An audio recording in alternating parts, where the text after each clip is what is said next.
Ideas don't come out fully formed. They only become clear as you work on them. You just have to get started. I want to share what I've learned about our generation and the world we're all building together.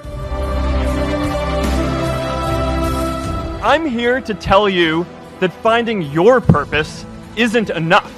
Purpose is that feeling that you are a part of something bigger than yourself, that you are needed, and that you have something better ahead to work for. Purpose is what creates true happiness. You know, that movie made it seem like Face Smash was so important to starting Facebook. It wasn't. But without Face Smash, I never would have met Priscilla. And Priscilla's the most important person in my life.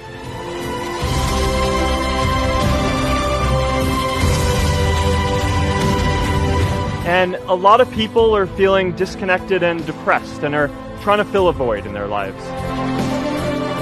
I remember that night I launched Facebook from that little dorm in Kirkland House. I went to Noakes with my friend KX, and I remember telling him clearly that I was excited to help connect the Harvard community, but one day someone would connect the whole world. The thing is, it never even occurred to me that that someone might be us. There were all these great big technology companies with all these resources, and I just assumed one of them would do it. But this idea was so clear to us that all people want to connect.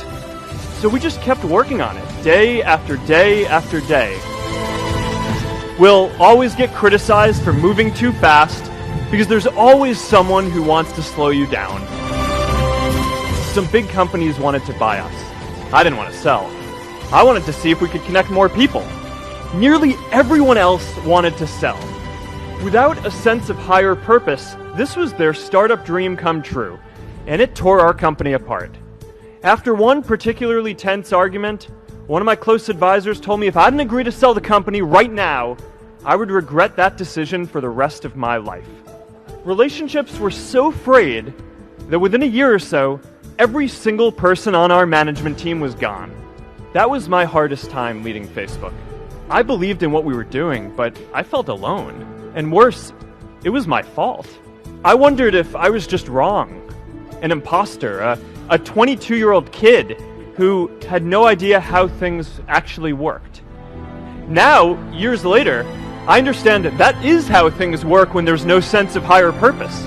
So it's up to all of us to create it so we can all keep moving forward together.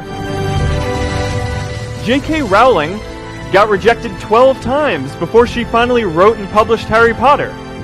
Even Beyoncé had to make hundreds of songs to get Halo. The greatest successes come from having the freedom to fail. Facebook wasn't the first thing I built. I also built chat systems and games, study tools and music players, and I'm not alone. The challenge for our generation is to create a world where everyone has a sense of purpose.